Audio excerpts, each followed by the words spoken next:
Nama tokoh utama kita adalah Gao Xiaoling, seorang siswa SMA biasa yang awal hidupnya nggak ada yang spesial. Suatu hari, dia kesiangan gara-gara HP-nya mati dipakai main Mobile Legends sama teman sekamarnya. Dia buru-buru keluar rumah, dan sialnya malah ketabrak mobil. Kematian yang tragis, dan gak masuk akal buat anak SMA biasa. Pas sadar, dia udah ada di dunia lain yang kacau balau. Di depannya, ada monster raksasa yang lagi makan orang hidup-hidup. Sementara itu, ada samurai yang lagi nebas-nebas tentakel monster itu. Tapi ada satu orang botak yang bilang, monster ini bisa regenerasi dengan sangat cepat. Gao Xiaoling mulai mikir, awalnya dia ngira dia adalah sang tokoh utama yang terpilih. Orang yang dipanggil ke dunia lain buat nyelamatin semua orang. Tapi ternyata, semua itu cuma harapan palsu. Pas pertama kali dia coba mimpin sekelompok penyintas, dia langsung digigit di bagian leher dan mati di tempat. Pas matanya kebuka lagi, dia balik ke tempat yang sama. Kali kedua, dia coba ngumpet dan sebisa mungkin ngindarin zombie. Tapi, ujung-ujungnya, semua orang mati kelaparan. Ketiga kalinya, dia nyamar jadi zombie biar bisa masuk ke tempat rahasia dan cari makanan. Tapi di sana, malah militer yang ngerampok segalanya, dan lagi-lagi dia tewas. Cobaan keempat, dia udah berhasil bikin markas yang lumayan aman. Tapi dia dikhianatin, dan hidupnya berakhir lagi. Kayak game mode neraka, dia ngalamin ending buruk satu persatu. Udah terlalu banyak dia mati. Sekarang dia ada di percobaan ke-9. Kali ini dia nyoba santai aja, nggak terlalu aktif. Cuma pengen hidup tenang, tapi takdir tetap kejam. Dia malah direkrut jadi tentara buat ngelawan monster-monster itu. Kondisinya makin chaos. Orang-orang pada panik, lari kocar-kacir, dan dia bahkan lupa bawa suplai makanan. Tapi ya, hidup lebih penting daripada bawa bekal kan? Di tengah kekacauan, ada seorang cewek dalam bahaya. Kondisinya cukup parah, sampai bisa bikin rating cerita ini naik drastis. Gao Xiaoling mulai mikir, kalau aku nggak bisa bertahan hidup juga, kenapa nggak sekalian have fun aja? Akhirnya dia teriak dan lari ke arah kerusuhan. Tubuhnya dipenuhi percikan listrik. Orang-orang yang tadinya lari malah berhenti, heran melihat Gao Xiaoling, dia beneran bisa bertarung atau cuma cari mati. Dengan pedang listrik di tangan, dia nyerbu monster itu dan menebas tentakelnya dengan mudah. Semua orang terdiam. Mata monster itu berkaca-kaca karena rasa sakit. Cewek yang diselamatkan langsung ngucapin terima kasih, tapi Gao Xiaoling malah kabur sendiri dan nyuruh dia buat pergi dari situ. Dia masuk ke minimarket terdekat, di belakang monster itu. Dan benar aja, tempat itu penuh makanan. Karena di kehidupan sebelumnya dia cuma makan sampah, sekarang dia langsung kalap makan semuanya tanpa mikir. Minum cola dingin yang udah dia kangenin banget. Monster itu cuma bisa liatin dia, shock melihat Gao Xiaoling yang malah makan dengan santai. Monster itu datang lagi. Tentakelnya menghantam ke arah Gao Xiaoling. Tapi dia nggak memikirkan itu sama sekali. Dia udah siap mati, dan kali ini tanpa penyesalan. Tapi anehnya, pas dia buka mata, dia masih ada di tempat yang sama. Dia bingung, ini dia udah mati dan respawn lagi? Atau sebenarnya belum mati, tiba-tiba ada suara yang ngomong. Suara itu bilang kalau dia emang mati kayak orang bego, tapi udah dihidupin lagi. Gao Xiaoling celingak-celinguk nyari siapa yang ngomong, tapi buat kalian yang nonton, kalian pasti udah bisa nebak. Yup, itu suara sistemnya.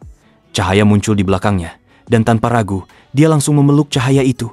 Dia teriak kalau akhirnya sistem sialan itu datang juga. 9 kali mati, dan sistem ini baru nongol sekarang. Dia kesel banget karena sistem ini telat datang, dan gak tahu betapa sengsaranya hidup Gao Xiaoling selama ini. Sistem kecil tiba-tiba meloncat keluar dari lengannya. Dengan santai, sistem itu bilang kalau dia baru aja ngalamin sedikit kecelakaan. Gao Xiaoling langsung penasaran, kenapa sistem ini butuh 9 kali hidup baru bisa muncul? Sistem kecil itu akhirnya ngaku. Tapi dia tahu Gao Xiaoling gak bakal percaya. Semua ini gara-gara sistem lain, temennya sendiri, yang mencuri cas HP-nya. Jadi dia lupa karena alarmnya mati. Uniknya, justru Gao Xiaoling percaya, karena kematiannya emang segila itu. Menurut dia, yang penting sekarang sistem itu udah muncul juga. Dia langsung nanya, mana perlengkapannya, mana item emas, mana harta karun. Tapi sistem malah bilang, sebelum semuanya dimulai, dia harus dapat instruksi dulu. Saat ini, dia ada di dunia yang udah hancur gara-gara kiamat. Misinya cuma satu, mengembalikan kedamaian di dunia ini. Kalau berhasil, dia bisa pulang ke dunia aslinya. Tapi kalau gagal, dia bakal musnah total. Fakta lainnya, dia cuma dikasih 10 nyawa, dan sekarang udah pakai 9. Jadi, ini nyawa terakhir. Gao Xiaoling malah kebingungan dengan semua penjelasan tidak masuk akal itu. Tapi sistem malah bilang itu cuma detail kecil yang gak penting. Yang penting sekarang adalah dia cuma punya satu kesempatan, dan tiap menit sangat berharga. Tiba-tiba, Gao Xiaoling ngerasa ada sesuatu yang aneh. Sistem langsung ngumumin kalau ini adalah misi pertamanya. Dia harus jualan cemilan dan minuman buat ngumpulin 50 kristal. Kristal itu nanti bisa ditukar sama status atau hadiah lain. Gao Xiaoling langsung ngebayangin dirinya jualan di pinggir jalan bawa kaleng soda. Dia bingung, kenapa misinya malah jadi buka lapak? Dan lebih parahnya lagi, di sekitarnya udah mulai muncul gerombolan zombie yang datang karena teriakannya. Tanpa mikir panjang, dia langsung kabur. Pikirannya cuma satu, dia bakal dimakan sebelum sempat jualan apapun. Dia lari sekencang mungkin, tapi sistemnya malah santai. Nanya kenapa dia panik banget. Gao Xiaoling ngerasa konyol. Dia baru inget kalau sekarang udah punya sistem. Jadi dia langsung minta bantuan, suruh sistem itu ngelindungin dia dari para monster. Sistem itu ngenalin dirinya sebagai nomor 2333. Gao Xiaoling, sok keren, langsung minta kekuatan super, kayak kecepatan elang, kekuatan badak, atau apapun yang keren. Tapi pas dia buka panel statusnya, semua data nggak bisa ditampilkan. Ada yang aneh. Dia nanya apa sebenarnya yang salah, dan sistem ngejelasin kalau status dia terlalu rendah buat dianalisis. Saking lemahnya, dia kayak karakter background yang nggak penting. Anehnya, Gao Xiaoling malah lega. Setidaknya, dia masih bisa lihat status kecerdasan, yang berarti dia masih bisa dibilang pintar. Tiba-tiba, sebuah zombie hampir nyerangnya. Dia berhasil menghindar dengan susah payah, lalu lanjut lari lagi. Dalam hati dia teriak, "Gue butuh kekuatan beneran." Sistem bilang dia sebenarnya udah dikasih kekuatan luar biasa. Masalahnya, kekuatan itu cuma tergeletak begitu aja di tanah. Gao Xiaoling langsung mikir, apa maksudnya itu alas kaki jelek yang diinjek-injek monster tadi? Dia muter balik, nekat lari nembus kerumunan zombie. Dia ambil sepotong besi karatan tua, dan langsung hajar zombie pertama dengan semangat. Sayangnya, dia langsung dikepung. Harapan sempat muncul, tapi tiba-tiba zombie lain mukul dia dari belakang. Tubuhnya terpental, besi tuanya jatuh, dan dia terguling masuk ke tumpukan makanan di atas matras miliknya. Zombie-zombie mulai mendekat, siap kasih gigitan terakhir. Gao Xiaoling sadar, kali ini dia mati lebih cepat dari semua kehidupan sebelumnya. Rasa kecewanya begitu besar, sampai dia bahkan gak nafsu ngelihat semua makanan enak yang ada di sekitarnya. Tiba-tiba, sesuatu yang aneh terjadi. Zombie-zombie itu seperti menabrak penghalang tak terlihat. Ternyata, selama dia ada di dalam lapaknya, dia benar-benar kebal. Nggak lama kemudian, semua makhluk itu mulai cuek dan pergi ke arah lain. Dia kaget, rasanya kayak tiba-tiba jadi tak kasat mata. Ternyata alas jelek yang tadi dia hina-hina itu punya kekuatan luar biasa. Dia bahkan mulai merasa bersyukur udah nemuin benda itu. Untuk memudahkan, kita sebut aja sistem ini si bola biru, biar nggak ribet. Gao Xiaoling mulai mikir, gimana kalau nanti dia ketemu monster jenis lain?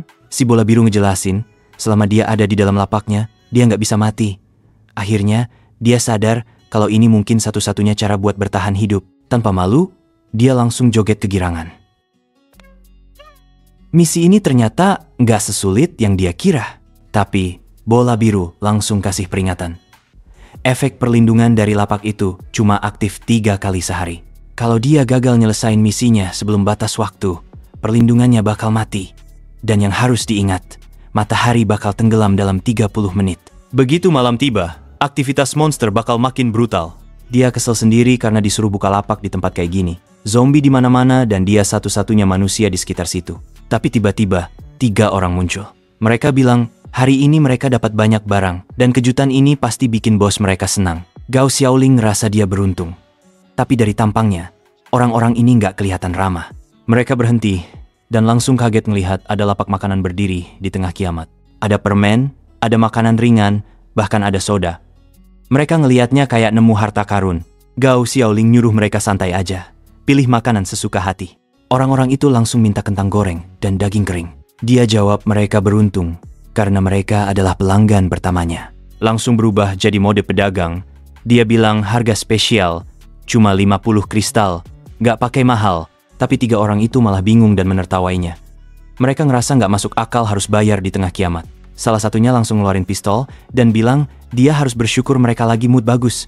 Kalau nggak, dia udah ditembak dari tadi. Gao Xiaoling tetap tenang dan menunjukkan wajah seriusnya. Dia lalu dengan gampangnya ngambil kembali soda dari tangan orang itu dan bilang mereka buang-buang waktu saja. Orang itu langsung naik darah dan nembak. Tapi semua pelurunya mental kena penghalang dari lapak itu. Lebih parah lagi, dia kena efek serangan balik dan langsung meledak parah kena wajahnya. Tubuhnya jatuh ke tanah kayak sampah gosong. Teman-temannya cuma bisa bengong ngelihat kejadian itu. Mereka shock Sampai ada yang mikir pistolnya mungkin meledak sendiri. Ada juga yang nebak mungkin itu kekuatan spesial si bocah. Mereka masih nggak percaya kalau bocah itu punya kekuatan selevel itu. Sementara itu, Gao Xiaoling makin jatuh cinta sama lapaknya. Dia sadar kekuatan dari kain lapak itu jauh lebih keren dari yang dia kira. Orang-orang itu mulai nuntut penjelasan, pengen tahu trik apa yang dia pakai. Tapi dia cuma jawab santai. Bilang di dunia ini memang banyak pengguna kekuatan, tapi hanya ada satu yang terpilih. Lalu dia kembali fokus ke bisnisnya. Dia mulai nawarin makanan. Bilang kalau cuma dengan 50 kristal, orang-orang bisa dapat banyak makanan dan bahkan bisa foto bareng dia. Tapi mereka sama sekali tidak mempercayai perkataan Gao Xiaoling dan berusaha menyerang lagi untuk membalaskan teman mereka. Rasa persaudaraannya tinggi banget sampai dia nekat nyusul ke alam baka. Satu orang langsung nyerang pakai pisau, yang lain nekat mukul. Ngira masalahnya ada di senjata, bukan orangnya. Sayangnya, semua serangan malah mental dan efeknya parah. Tangan salah satu dari mereka jadi lembek kayak mie rebus. Dan ya, parahnya, mereka masih belum ingin mundur. Tiba-tiba, orang yang tadi udah tewas malah bangun lagi. Dia ngomong kayak orang mau ngajak bunuh diri rame-rame. Tapi si bocah kita diem aja, ngeliatin dengan tatapan dingin. Pas dia gerakin tangan dikit, orang itu langsung ciut dan kabur terbirit-birit. Mungkin dia NPC paling waras sejauh ini. Sementara itu, teman-temannya masih bengong. Heran kenapa mereka satu-satunya yang masih ngotot berantem. Padahal si bocah cuma pengen mereka beli dagangannya. Bukan membuatnya takut sampai kabur gitu aja. Tapi dia baru nyadar, mereka ninggalin karung gede di belakang. Dari bentuknya, itu kayak tubuh manusia. Dan karena ini manhua dan dunia kiamat, kalian pasti langsung mikir, pasti cewek. Kalau cewek, pasti tangguh dan luar biasa. Tapi cewek satu ini punya bentuk tubuh aneh. Lebih ke segitiga daripada bulat dengan tonjolan tajam ke depan. Kelihatan tajam, kayak senjata yang siap nusuk siapa aja. Tapi anehnya, dia malah jatuh cinta pada pandangan pertama. Sayangnya, cewek itu langsung bangkit dan nyerang. Refleks Gao Xiaoling langsung lari ketakutan. Jelas-jelas ini cewek ternyata zombie. Dia nyaris kena pukul, untung bisa ngeles dikit. Dia kaget setengah mati. Gak nyangka zombie bisa secepat itu. Dia lemparin isi peluru yang dia temuin, bukan buat nyerang, cuma buat ngulur waktu. Itu cukup buat dia kabur dan mengambil lapaknya. Tapi sialnya, semua perlindungan harian dari sistem udah habis dipakai. Sekarang dia beneran gak punya pelindung lagi. Dia coba ngumpulin barang dagangannya dan kabur. Tapi cewek zombie itu langsung lompat dan mendarat di depannya. Gao Xiaoling jatuh ke tanah, gak bisa ngapa-ngapain. Zombie cewek itu makin deket. Dan karena panik, dia mulai lemparin makanan ke arah kepalanya. Tapi zombie itu terus maju, sampai akhirnya dia nyomot barang di sampingnya dan ngelempar sembarang. Pas dia tutup mata dan pasrah mau mati lagi, dia ngintip pakai satu mata. Zombie itu malah lagi asik ngunyah cumi kering. Dia kelihatan puas banget. Baru deh dia sadar, zombie ini doyan cumi kering. Cewek itu balik lagi ke arahnya. Bukan buat nyerang, tapi karena masih lapar. Masalahnya, cumi keringnya udah habis. Dia bingung, nggak tahu makanan apa lagi yang mungkin disukai zombie ini. Akhirnya dia ambil sebungkus keripik acak dan lempar ke mulutnya. Dan ternyata, zombie cewek itu senang juga. Dia pun dapat ide, kalau makanan bisa bikin dia selamat. Ya udah, pakai itu aja. Dia mulai bikin jalur makanan, ngarah ke ujung tebing. Pas cewek itu lagi asik ngikutin jalur makanan, dia lempar kentang goreng ke arah lava. Cewek itu langsung loncat dengan semangat buat nangkap. Gila sih, ini bocah kejam banget. Dia beneran coba jebak zombie cewek itu biar jatuh ke lava. Tapi tiba-tiba matanya ngelihat sesuatu di dekat tebing. Ada belati emas yang jatuh di tanah. Bentuknya keren banget. Kelihatan seperti senjata kelas atas. Di gagangnya ada lambang petir. Lambang dari Legion Petir. Itu geng paling ditakutin di dunia post-apokalips. Semua anggotanya adalah kriminal kelas kakap. Dari pembunuhan, perampokan, pembakaran, sampai ledakan. Mereka lakuin semua demi bertahan hidup. Dia sadar kalau belati emas itu pasti milik para bandit yang kabur setelah nyerang lapak dagangnya. Pantas aja mereka agresif banget dan punya banyak senjata. Tanpa pikir panjang dia kumpulin semua barang yang bisa dipakai. Siapa tahu nanti berguna. Di dalam karung yang tadi isinya zombie cewek, dia nemuin tas lain yang penuh dengan kristal. Setidaknya misi hariannya bisa dibilang selesai. Meskipun secara nggak langsung. Tapi si bola biru langsung bilang kalau kristal dari hasil rampasan nggak dihitung. Yang dihitung cuma yang berasal dari penjualan. Si bocah protes, bilang kalau si zombie cewek udah makan makanannya. Jadi kristal itu dia anggap sebagai biaya bayarnya. Bola biru nyebut cewek itu zombie. Tapi si bocah ngebela diri. Dia nggak pernah dikasih tahu kalau makanan itu harus dijual ke manusia doang. Akhirnya dia ngedumel. Ngerasa kalau sistem yang dia dapat adalah sistem paling apes sepanjang masa. Dia udah berusaha keras, tapi misi harian tetap nggak diakui. Setelah ngambek sebentar, bola biru akhirnya nyerah. Misi hariannya dianggap selesai. Dan sebagai hadiah, dia bisa upgrade atributnya. Gak cuma itu, lapak makanannya juga dapat peningkatan. Sekarang dia punya alat penggorengan baru, kayak semacam deep fryer gitu.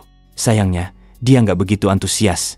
Dia lalu buka inventory buat ngecek isi-isinya. Di situ udah tersedia air, nasi, daging, sayuran, semua bahan pokok buat masak dan jualan makanan. Dia penasaran, terus nanya lagi ke bola biru. Biasanya sistem ginian kan punya perlengkapan tempur juga, kayak senjata atau alat bertahan diri. Tapi sistem ini beda. Bola biru dengan santai bilang kalau mereka adalah sistem kuliner, bukan sistem pertarungan. Jadi, cara bertahan hidupnya ya lewat jualan makanan. Akhirnya dia coba tukar 1 poin pengalaman yang dia punya. Ternyata hasilnya nyebelin banget. Dia cuma dapat pasta gigi, sikat gigi, mangkok, sumpit, sabun, dan pensil. Itu doang. Dalam hati dia udah sadar, bahkan dengan sistem sekalipun, bertahan hidup di dunia kiamat ini gak bakal mudah. Karena kemampuan kejut listriknya cuma bisa dipakai 3 kali sehari. Dia putuskan buat fokus ke pertahanan dulu dan menambahkan atribut poin ke stamina. Setelah upgrade stamina, dia nunggu efeknya. Tapi nggak ngerasa ada yang berubah. Sistem malah cuek, kayak nggak peduli sama reaksinya. Belum sempat santai, sistem ngasih misi baru. Dia dikasih waktu 24 jam buat nyari pekerja untuk lapaknya dan ngumpulin 100 kristal. Gao Xiaoling langsung panik. Pertama, ngumpulin 100 kristal itu gila banget. Ngumpulin 50 tadi aja nggak bisa. Kedua, siapa juga yang mau kerja di lapak makanan di tengah dunia kiamat kayak gini? Pas lagi stres mikirin itu, tiba-tiba ada selebaran yang nempel ke mukanya. Begitu dia lihat, ternyata itu brosur lowongan. Langsung keinget, dulu waktu masih sekolah, dia sering lihat cewek yang suka bagi-bagi brosur di jalan macam gini. Cewek itu promosiin minuman di toko kecilnya. Dia mulai mikir, apa cewek itu masih hidup? Bakal seru sih kalau dia bisa bantu dan manggil dia bos. Akhirnya dia dorong gerobak barunya sambil keliling dunia kiamat. Tapi, dari tengah lava, zombie cewek yang tadi dilempar ke sana muncul lagi. Gila, dia masih hidup dan utuh. The real zombie sakti ini. Cewek itu mencari di sekitar, berusaha pergi ke lapak bocah kita, tapi dia udah pergi duluan. Dia cuma bisa berdiri bengong, lalu lari lagi ke arah lain. Keesokan harinya sudah tiba, dan dia datang ke sebuah tempat tak dikenal. Begitu dia buka pintu tempat itu, isinya penuh zombie. Dia langsung tutup pintu pelan-pelan sambil minta maaf. Tapi sedetik kemudian dia lari sekenceng-kencengnya, panik berat. Zombinya nempel terus, gak mau berhenti ngejar. Dan hari ini, salah satu zombie raksasa bahkan lompat langsung ke arah gerobaknya. Ternyata, sistem pertahanan tokonya gak main-main. Zombie yang nyerang langsung terpental jauh kayak ditendang Kapten Amerika dari MCU. Tapi masalahnya, berarti 1 dari 3 pertahanan harian udah kepake. Zombie yang tadi jatuh ke aspal, malah muter badannya dengan cara aneh dan lari balik, kayak di film-film horor. Dia nyerang lagi dari posisi terbalik dan berusaha menggigit kaki si bocah. Untungnya, si bocah bereaksi cepat dan ngasih tendangan lurus ke kepala. Zombie itu langsung melayang kayak bola dan mental ke arah vending machine, lalu gepeng di tempat. Gao Xiaoling bahkan gak ngerti dari mana datangnya kekuatan segila itu. Tapi kelihatannya peningkatan kemampuan yang dia ambil sebelumnya benar-benar berpengaruh. Tak lama, muncul notifikasi. Itu adalah kill pertamanya. Sebagai hadiah, dia dapat jas hujan. Awalnya dia ngira itu barang reseh banget, tapi sistem ngejelasin kalau jas itu bisa nolak semua jenis zat berbahaya. Bahkan kalau dia berenang di limbah nuklir, tubuhnya tetap aman. Dia masih ragu sih, tapi belum sempat mikir panjang. Dia sadar kalau sekarang dia udah dikepung zombie dari segala arah. Dan semua ini karena dia bikin keributan sendiri barusan. Di tengah kekacauan itu, ada suara dari dalam toko yang nyuruh dia masuk. Gak ada pilihan lain, dia langsung dorong lapaknya dan lari secepat mungkin. Pintunya kelihatan sempit, tapi entah gimana dia bisa masuk lengkap dengan membawa gerobaknya. Di dalam, dia kaget karena ternyata cewek yang dia cari-cari selama ini ada di sana. Dia bilang pada cewek itu kalau nggak nyangka bakal ketemu, padahal jelas-jelas dia kesini buat nyari si cewek. Cewek itu malah bingung, karena dia sendiri nggak kenal sama bocah ini. Dia coba jelasin kalau dulu dia sering lewat waktu berangkat sekolah dan sering dikasih brosur minuman. Ceweknya masih kelihatan nggak yakin, tapi dia ini tipe cewek yang licik. Cewek yang hanya melihat cowok dari wajah dan uangnya. Dia pura-pura inget dan nebak-nebak aja, sambil bilang si bocah ini dulu suka main bola. Bocah itu mau protes, tapi langsung diam saat cewek itu nyender ke dia, dengan cara yang bikin jantung gak karuan. Pikirannya langsung ngeblank, hanya kelembutan yang bisa si bocah rasakan. Lalu dia nanya nama cewek itu. Namanya ternyata Aikin. Si bocah juga memperkenalkan dirinya sebagai Gao Xiaoling. Aikin manggil dia kakak dengan nada yang akrab banget. Bocah ini langsung tersentuh parah. Kayak baru pertama kali dalam seumur hidup dipanggil akrab sama cewek. Dia sampai berkaca-kaca. Sedangkan Aikin malah bengong. Bingung kenapa tiba-tiba cowok ini nangis. Di tengah momen awkward itu, ada benda kecil yang terguling di lantai. Dia kaget, karena mengira ada orang lain di sini dan dia tidak sengaja menjatuhkan barang itu. Dia ambil dan lihat-lihat sambil bingung. Tiba-tiba suasana jadi hening. Salah satu pintu di toko itu terasa mencurigakan. Dia mulai jalan mendekat dan ingin membuka pintunya. Tapi Aikin mencoba mengalihkan pandangan Gao Xiaoling dari pintu itu. Dia memeluk tangannya dan mengatakan bahwa dia melihat tikus. Si bocah yang percaya pada gadis itu langsung mengikutinya menjauh dari pintu dan mencari tikusnya. Sedangkan dari pintu itu jelas-jelas terlihat sesuatu di balik sana yang lagi mantau dari bayangan. Tiba-tiba Aikin jatuh pingsan ke lantai. Bocah itu panik dan nanya apa yang terjadi. Aikin bilang kalau dia udah 5 hari nggak makan. Bocah ini jelas nggak mikir 2 kali dan langsung bilang bakal membuatkan sesuatu untuk dia makan. Dia bahkan memberikan gadis itu pilihan untuk makan, seperti mie, bakpao, sayap ayam dibalur coca-cola, dan sebagainya. Tapi ekspresi Aikin langsung berubah menjadi serius. Dia kelihatan tertarik banget karena tahu bocah ini punya bahan makanan. Dia berdiri dan langsung jalan ke arah lapak makanan si bocah. Dan bener aja, di situ ada telur, tepung, dan berbagai macam bahan makanan lainnya. Cewek itu nggak habis pikir, dari mana anak random ini bisa punya persediaan sebanyak ini. Dia bener-bener nggak nyangka ada bocah yang punya stok segila ini di tengah dunia yang udah kacau. Begitu dia pegang sebutir telur, tiba-tiba telur itu hilang begitu aja dari tangannya. Ternyata, gerobak makanan itu punya sistem anti-maling. Apapun yang diambil tanpa izin langsung lenyap. Cewek itu berdiri bengong, gak ngerti kenapa semua bahan yang dia sentuh terus hilang. Akhirnya dia nyerah dan mutusin buat langsung ngambil alih semua isi gerobak itu. Tapi bahkan pisau dapur yang dia pegang pun ikut hilang dari tangannya. Ternyata si bocah udah lebih dulu ngambil pisau itu. Si cewek protes, karena itu adalah pisau miliknya. Kenapa diambil oleh Gao Xiaoling? Dia kelihatan santai banget, bilang kalau dia cuma nggak sengaja ngambil pas si cewek tadi lagi, sibuk sendiri. Bocah itu juga bilang pisau itu berguna banget buat masak, dan dia bakal pakai buat nyiapin makanan. Cewek itu mencoba tetap tenang, tapi dalam hati mulai merasa gugup. Dia nggak nyangka anak ini bisa swaspada itu. Dia mulai mikir, jangan-jangan anak ini bukan anak sembarangan. Dia lalu bilang kalau sebenarnya dia cuma ingin pisaunya dikembalikan begitu masakannya selesai, karena dia perlu pisau itu untuk perlindungan diri. Bocah itu percaya aja, bahkan kasih balik pisau si cewek, sambil ngingetin biar jangan dipakai sembarangan. Tapi bukannya berterima kasih, si cewek malah langsung coba nyerang balik. Sayangnya, pisaunya malah mental dan hampir bikin tangannya sendiri putus. Bocah itu hanya santai dan dalam hati bilang, tuh kan udah dibilang. Si cewek jatuh ke lantai. Dia mulai mikir, jangan-jangan bocah ini punya kekuatan spesial. Tiba-tiba dia berdiri dan siap buat duel sampai mati. Dengan penuh semangat, dia nendang dengan serangan api yang keren banget. Tapi si bocah santai aja. Dia cuma keluarin semprotan cabai kecil. Dan boom, si cewek langsung tumbang. Dia benar-benar terlihat seperti cewek bodoh. Si cewek mulai gulung-gulung di lantai sambil kepanasan. Bocah itu malah mulai ngasih bumbu sambil bercandain dia yang gak kuat pedas. Dia benar-benar kayak chef yang lagi seasoning bahan makanan. Tapi tiba-tiba, pintu toko kebuka dan 2 anak kecil lari keluar sambil teriak. Mereka bilang mau nyelamatin bos mereka. Si bocah bingung, belum sempat mikir, 2 anak itu udah dia gendong barengan kayak boneka. Dia ngancem biar mereka berhenti cari masalah, kalau nggak situasi bisa makin kacau. Cewek itu akhirnya berdiri dan bilang kalau ada yang harus dihadapi, dia aja yang urus. Gadis itu memohon agar tidak melukai mereka. Bocah itu langsung melempar 2 anak itu balik ke pelukannya. Dan mereka semua jatuh bareng, kayak segerombolan badut gagal. Beberapa saat kemudian, si bocah nemuin tempat di mana mereka nyimpen makanan. Dari situ, dia sadar kalau cewek ini udah nipu banyak orang sebelumnya. Cewek itu dengan percaya diri bilang kalau selama ini dia nggak pernah gagal. Tapi dia heran, kok bocah ini bisa ngeh secepat itu.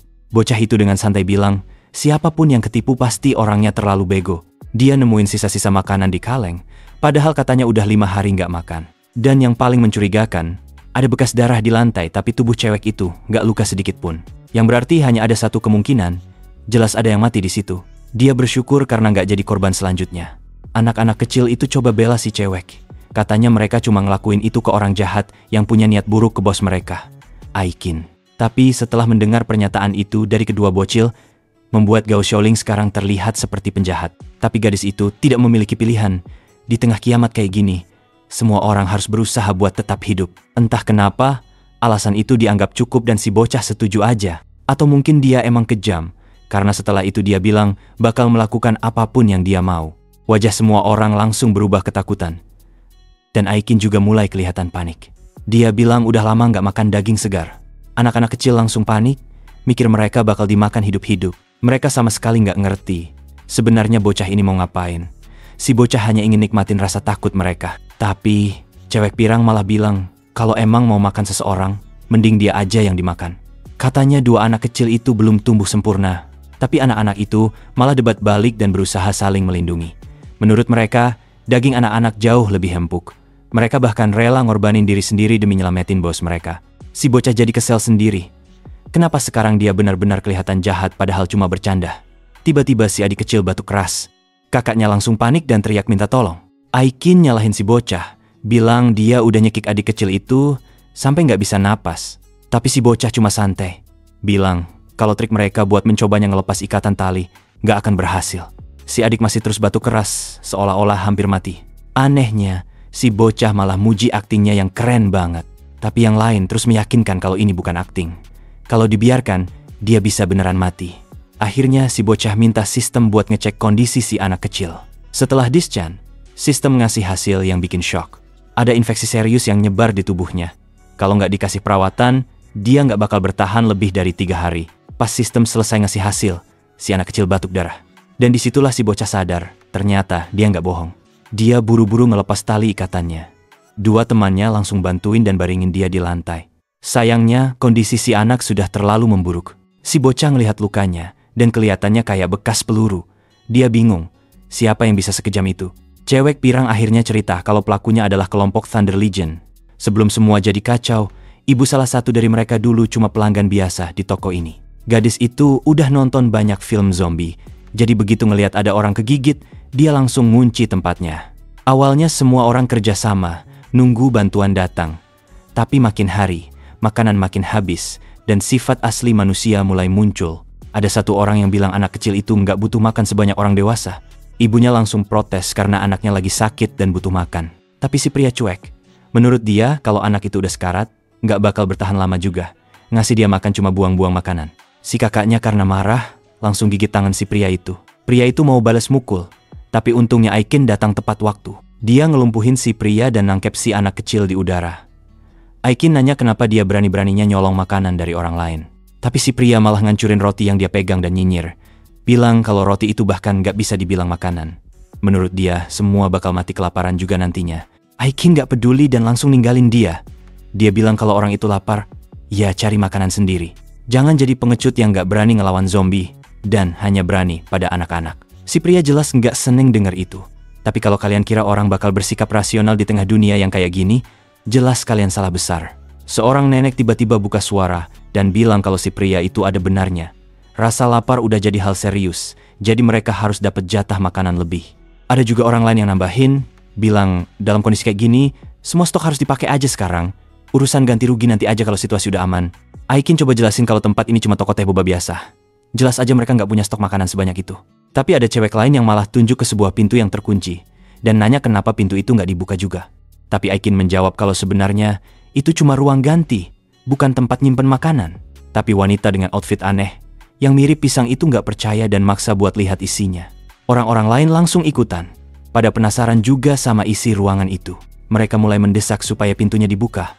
Sang ibu coba menenangkan mereka, ngingetin bahwa tanpa bantuan Aikin, mereka semua udah nggak bakal bisa bertahan sampai sejauh ini. Tapi situasi makin memanas. Mereka nuduh kalau si Aikin yang bikin mereka terjebak di sana. Katanya, kalau aja si Aikin nggak ngunci tempat itu, mereka pasti udah bisa kabur, cari tempat aman, dan mungkin aja udah diselamatin pemerintah. Aikin dengan tampang mematikan akhirnya bilang kalau mereka benar-benar pengen pergi, ya silakan aja keluar sekarang juga. Tapi orang-orang itu malah makin brutal. Mereka menekan Aikin sambil teriak supaya pintunya dihancurin aja. Salah satu pria di sana bahkan ketawa dan bilang dia bakal ambil semua yang Aikin punya. Tapi begitu pintu dibuka, yang mereka lihat cuma tumpukan gaun-gaun wanita. Anehnya, semua rok di sana kelihatan sangat pendek dan terbuka. Nenek tadi langsung ngejudge, bilang sekarang semuanya masuk akal. Dia yakin kalau Aikin ini bukan wanita baik-baik. Cewek lain langsung nempel ke pacarnya dan mulai nuduh Aikin itu cewek yang suka ngegoda semua pria. Aikin coba membela diri, tapi belum sempat ngejelasin, tiba-tiba ada ledakan besar yang mengguncang toko. Seorang pria dari kelompok Thunder Legion muncul dan komentar kalau tempat itu ramai banget. Pria yang terus ngomel tadi berteriak, bertanya siapa orang-orang ini. Salah satu pria langsung maju dan ngenalin diri bahwa mereka ini Thunder Legion dan dia nuntut supaya dikasih makanan. Tapi si pria bego itu malah nunjuk Aikin dan nuduh dia udah nyimpen semua makanan buat dirinya sendiri. Begitu para pria itu ngelihat Aikin, makanan gak lagi jadi prioritas mereka. Mereka mulai bicara soal pesta malam ini yang katanya bakal jadi milik mereka. Aikin menggandeng kedua anak itu dan langsung kabur secepat mungkin. Sementara itu, semua orang yang tinggal di toko langsung ditangkap satu persatu. Bahkan salah satu pria sampai menjual pacarnya sendiri untuk menyelamatkan dirinya. Salah satu pria sempat nangkep pundak Aikin dan nyuruh dia berhenti lari. Tapi Aikin langsung muter badan dan hampir nyabet pria itu pakai pisau. Pria itu langsung marah, bilang kayaknya Aikin emang pengen mati. Tiba-tiba, gadis kecil tadi lompat dan melindungi Aikin. Dan dia langsung terkena tembak tepat di depan matanya. Situasi langsung kacau, semuanya seolah menjadi hening untuk beberapa detik. Pemimpin kelompok itu marah-marah, nyuruh anak buahnya berhenti nembak karena suara tembakan bisa ngundang zombie. Tapi entah kenapa, dia malah nembak lagi dan langsung bunuh dua orang lainnya. Dia teriak nyuruh semua orang evakuasi dan bilang jangan ninggalin apapun. Mereka benar-benar membantai isi toko itu tanpa ampun. Saat mereka hampir ngebunuh si anak kecil dan Aikin, ibu dari kedua anak itu tiba-tiba muncul, melompat, menerjang dan nahan salah satu pria dari samping. Anak laki-laki kecil di situ teriak minta ibunya berhenti sambil nangis dan mohon-mohon. Tapi pria itu terus nyikut sang ibu berkali-kali, nyuruh dia lepaskan kalau nggak mau mati sia-sia. Ibu itu tetap tenang dan memegang erat pria itu. Dengan suara lemah, dia bilang dia bakal nitipkan Xiao Lei dan Xiao Ling dalam penjagaan Aikin. Tanpa ragu, Aikin yang memegang erat kedua anak itu langsung loncat keluar jendela. Gila sih, dari mana datangnya kekuatan sebesar itu dari seorang penjaga teh boba? Sedangkan ibunya, dia masih menggenggam erat pria itu dan diam-diam menarik pin dari granat yang pria itu bawa. Dia meledakkan seisi toko dan membuat Aikin beserta anaknya bisa kabur. Dalam sekejap, dia berubah jadi pahlawan sejati. Lalu cerita berpindah lagi ke tokoh utama kita. Ain merasa bersalah atas semua yang terjadi. Dia menyalahkan dirinya sendiri karena membiarkan semua itu terjadi. Xiao Ling berusaha menenangkannya dan bilang kalau nanti dia mati, setidaknya dia bisa bertemu ibunya lagi. Tapi si anak laki-laki memohon agar dia tidak pergi. Dia sudah kehilangan ibunya dan gak mau kehilangan saudarinya juga. Sistem yang biasa dingin pun mulai tersentuh melihat momen haru itu. Tapi tokoh utama kita dengan wajah datar langsung bilang, jangan terlalu baper. Mereka ini tadi sempat berusaha ngebunuh dia juga. Meski begitu, dia tetap bisa ngerti betapa susahnya perjuangan Aikin ngerawat dua anak sendirian di tengah kiamat. Akhirnya dia tanya ke sistem, apakah ada cara buat beli obat? Sistem bilang bisa, tapi level tokonya belum cukup tinggi buat buka fitur itu. Gao Xiaoling langsung emosi dan bilang, kalau memang merasa kasihan, kasih aja sesuatu buat nyembuhin si gadis kecil. Tapi sistem tetap keras kepala, gak ada pengecualian. Tokoh utama kita mulai kesel juga ngelihat betapa kaku dan terlalu adilnya si sistem ini. Tiba-tiba sistem manggil gerobak makan miliknya dan ngasih tahu bahwa walaupun gak bisa fleksibel, masih ada cara lain yang bisa dicoba. Ternyata makanan dari gerobaknya punya efek penyembuhan. Xiaoling melongo karena terkagum. Kenapa baru dikasih tahu sekarang? Seharusnya ini bisa jadi solusi gampang. Tapi sistem langsung ngasih klarifikasi.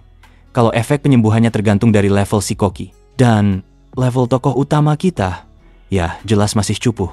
Tapi nggak ada pilihan lain. Dia harus coba. Dia mulai ngecek bahan-bahan yang dia punya. Lalu sebuah ide muncul di kepalanya. Dia memecahkan telur, bikin adonan, kasih bumbu, dan langsung masak di atas api. 3 orang yang nonton bengong, penasaran dia lagi masak apa dan kenapa aromanya enak banget. Aikin juga terkejut waktu lihat hasil akhirnya. Dia nanya itu makanan apaan, dan si cowok cuma bilang santai aja, itu nggak beracun kok. Ternyata itu adalah egg waffle, makanan kesukaannya waktu kecil. Dia menyuruh Xiaoling buat coba makan satu. Betiao, kalau kalian perhatikan, nama tokoh utama itu Gao Xiaoling dan nama anak kecil itu juga Xiaoling. Jadi jangan bingung ya. Xiaoling mengucapkan terima kasih, dan bilang tampilannya lumayan menarik dan aromanya enak. Begitu dia gigit, ekspresinya langsung berubah. Rasanya manis banget dan penuh rasa. Gak lama setelah makan, dia tiba-tiba berdiri. Aikin khawatir dan nyuruh dia hati-hati. Tapi Xiaoling malah bilang rasa sakitnya tiba-tiba hilang. Aikin langsung nyentuh kening Xiaoling dan sadar bahwa demamnya mulai turun. Biasanya dalam cerita-cerita, karakter cewek pirang itu cuma cantik doang. Tapi yang ini beda, Dia langsung nyadar pasti ada sesuatu yang spesial dari makanan buatan si cowok. Dia penasaran bahan apa yang dipakai dan apakah cowok itu punya kekuatan khusus. Tapi si cowok cuma senyum tipis. Dia nggak mau ngasih tahu rahasianya. Tapi dia bilang, untuk bisa sembuh total, Xiaoling harus makan lebih banyak makanan kayak gitu. Yang barusan itu gratis. Tapi selanjutnya, bayar ya. Aikin lalu bilang, kalau si cowok bisa nyembuhin Xiaoling, dia boleh ambil semua barang di toko. Tapi cowok itu cuma nyengir santai dan bilang dia nggak butuh makanan atau barang. Yang dia pengen adalah dirinya. Benar, dia pengen seorang maid berambut pirang yang bisa jaga kedai. Cowok ini tahu banget cara main di dunia post-apokaliptik. Anak-anak langsung panik dan bilang mereka tahu cowok ini berbahaya. Mereka memohon supaya Aikin nggak disakiti. Lagi-lagi, si cowok harus jelasin bahwa dia bukan penjahat di hadapan kedua bocil ini. Dia cuma mau ngajak Aikin kerja di gerobak makanannya. Cuma itu. Mereka bertiga lalu berdiskusi dan si anak laki-laki bilang, sampai sekarang mereka masih belum tahu kekuatan apa yang dimiliki cowok itu, tapi dia terlihat hebat. Aikin setuju, karena selama mereka ada di dekat cowok itu, urusan makanan gak pernah jadi masalah. Jadi, menurutnya kerja bareng dia adalah pilihan yang bagus. Dia setuju buat gabung, tapi dengan satu syarat, Xiaole dan si gadis kecil, Xiaoling juga harus ikut. Kalian masih ingatkan kalau nama mereka sama? Biar gak ribet, kita sebut aja dia, si gadis kecil mulai sekarang. Tapi si Xiaoling mulai mikir kalau ini bukan ide bagus. Apalagi saat Aikin langsung ngeluarin kontrak kerja lengkap dengan jam kerja dari jam 9 pagi sampai jam 5 sore. Di kontraknya juga udah termasuk asuransi dan segala macam. Xiaoling langsung heran. Kontrak itu terlalu gak masuk akal. Kenapa gak sekalian dia dibayar waktu ke toilet juga? Tapi Aikin santai aja. Bilang, kalau mau pekerjakan anak di tengah kiamat, ya harus bayar hak-haknya juga. Sebelum sempat ribut lebih jauh, tiba-tiba ada suara dari luar. Ada yang bilang aroma enak itu datang dari dalam ruangan. Pintu mulai bergetar, dan anggota Thunder Legion datang. Curiga ada orang di dalam. Salah satu dari mereka langsung ngincar waffle yang dipegang si gadis kecil. Tapi anak cowok itu langsung berdiri di depan dan bilang, itu milik saudarinya. Saat itu juga, Xiaoling, tokoh utama kita, dengan gagah berani maju ke depan. Salah satu pria nanya, apakah bocah ini beneran mau ribut cuma gara-gara waffle? Tapi Xiaoling tetap tenang. Dengan wajah tolol, dia bilang dia cuma pedagang kecil di tengah dunia yang hancur. Kalau mereka mau waffle, dia bisa buatin juga.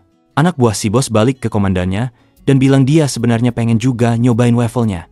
Si bos cuma berdiri bengong. Dia heran, kenapa cowok ini tiba-tiba buka lapak waffle di tengah kiamat. Tapi akhirnya dia jalan mendekat dan nanya berapa harga satu waffle. Buat Xiaoling, ini momen sempurna buat nyelesain misi yang dia bawa. Dia langsung ngeluarin daftar menu dan nyuruh mereka lihat sendiri. Satu waffle harganya 10 kristal. Si pria terkejut dan nanya kenapa semahal itu. Apakah itu terbuat dari emas? Tapi Xiaoling dengan ramah menjelaskan bahwa di masa seperti ini, bahan makanan adalah barang paling mahal. Si bos mikir sebentar dan akhirnya dia setuju. Mereka bakal mulai dengan beli beberapa biji dulu. Salah satu anak buahnya ngancem, kalau rasa waffle-nya nggak enak, mereka bakal hancurin toko kecil miliknya. Si bos cuma diam saja, sampai sesuatu yang hangat dan lembut menyentuh lengannya. Aikin tiba-tiba maju dan tersenyum manis. Dia bilang supaya dimaklumi, bosnya memang suka emosian. Cowok itu langsung meleleh, terdiam, dan mukanya merah. Aikin mulai muji otot dada si bos, bilang pasti dia punya banyak pengalaman lawan zombie. Anak buahnya yang berdiri di samping langsung ngerti. Yap, bos mereka baru aja kena kelemahannya akan cewek lagi. Aikin lalu bilang ke semuanya buat sabar nunggu makanan selesai dimasak. Dia sempat ngedipin mata ke Xing juga. Xiaoling pun mikir, mungkin bener juga ngajak iblis satu ini kerja bareng bukan ide buruk. Gerobak makanan siap, dan dia mulai masak. Orang-orang yang kelaparan udah gak sabar pengen makan sesuatu yang layak. Begitu semua selesai, mereka langsung ambil waffle masing-masing, dan mulai makan. Si bos ngambil satu gigitan dan langsung bilang, rasanya enak banget. Para anak buahnya juga mengikuti. Mereka mengatakan kalau aromanya bikin dia ingat masa kecil. Sesaat, semua mimpi buruk sejak kiamat terasa menghilang. Xiaoling pun dapat satu kantong penuh barang sebagai bayaran. Si bos ngaku kagum dan muji kemampuan Xing. Lalu dia penasaran, selain waffle, makanan apa lagi yang bisa Xiaoling buat. Dia langsung mengangkat jempol dan tersenyum, bilang dia bisa bikin banyak hal. Mereka semua langsung semangat dan teriak-teriak minta ayam goreng, hotdog, saus pedas, dan segala macam makanan enak lainnya. Orang-orang di belakang mulai teriak minta Coca-Cola, makanan manis, pancake goreng, dan semua hal yang terlintas di kepala mereka. Bos mereka langsung pesan 10 porsi dari setiap makanan itu. Untungnya, cowok kita bilang dia butuh lebih banyak bahan buat bisa masak semua itu. Tapi si bos santai aja, nyuruh timnya buat cari semua bahan yang dibutuhkan. Xiaoling cukup kagum melihat kepercayaan diri si bos. Sementara itu, Aikin melihat tampang kelompok itu dan berkomentar kalau mereka kelihatan seperti pedagang dunia kiamat. Kalau mereka yang ngurus bahan-bahan, mereka berdua bahkan gak perlu repot nyari sendiri. Mereka langsung nawarin kerjasama jangka panjang ke si bos. Dengan kerjasama itu, mereka janji si bos bisa dapat diskon di masa depan. Semua yang ada di sana saling pandang, mikir masing-masing harus ambil keputusan apa. Sementara itu, para pedagang lain malah ngetawain si bos. Mereka bilang, walaupun punya geng segede itu, si bos tetap kelihatan kere. Xiaoling gak suka denger komentar kayak gitu. Tapi si bos malah bilang dia udah lama gak keluar. Dan penasaran dia sekarang ada di daerah mana. Dan di mana anggota mereka yang lain yang seharusnya berkumpul. Pas banget. Sebuah mobil berhenti dan seseorang turun dengan ekspresi panik. Dia bilang, ada yang gak beres. Ahu dan yang lain terluka. Grup baru pun mulai mendekat ke warung Xiaoling. Dan kali ini, sepertinya dia mengenali salah satu dari mereka. Si bos langsung pengen tahu siapa yang berani nyakitin anak buahnya. Ternyata, itu adalah kelompok yang pernah dihajar habis-habisan sama Xing. Salah satu orang yang dulu sempat kesetrum maju ke depan. Dia bilang mereka diserang oleh anak-anak aneh yang dagang di jalanan. Anak itu bahkan ngeluarin karpet sambil ngaku-ngaku sebagai orang terpilih. Si bos gak percaya cerita itu, merasa gak masuk akal bisa kalah dari anak halu. Salah satu anak buahnya manggut setuju. Menurut dia, kalau memang ada orang terpilih, ya pastinya si bos mereka. Si cowok berambut nanas gosong juga ikut nimbrung. Awalnya dia juga mikir kayak gitu. Tapi waktu mereka nyerang anak itu, semua serangan malah mental balik ke mereka sendiri. Si bos dan satu orang lagi bingung, karena mereka belum pernah dengar kekuatan aneh kayak gitu sebelumnya. Tapi Aikin tahu persis apa yang dimaksud. Dia ingat banget waktu dia nyoba nusuk anak itu dan malah terpental jauh. Dia mulai curiga. Jangan-jangan semua ini ulah bocah sialan itu lagi. Begitu dia ngelihat cowok kecil itu pelan-pelan kabur dari keramaian, dia langsung yakin. Si bos pun dengan marah ngumumin kalau siapapun yang berani ngelawan pimpinan Legion harus siap buat mati. Seketika, semua yang ada di sana langsung diam.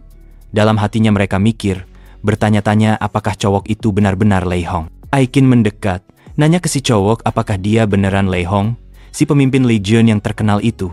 Orang-orang di dekatnya langsung mengiyakan. Mereka bilang semua orang selalu kaget begitu tahu identitas asli si bos. Lei Hong cuma senyum sambil bilang, karena wafelnya enak banget, siapapun yang punya masalah bisa langsung minta bantuannya. Tapi dari sisi lain, anak-anak kecil itu kelihatan penuh amarah.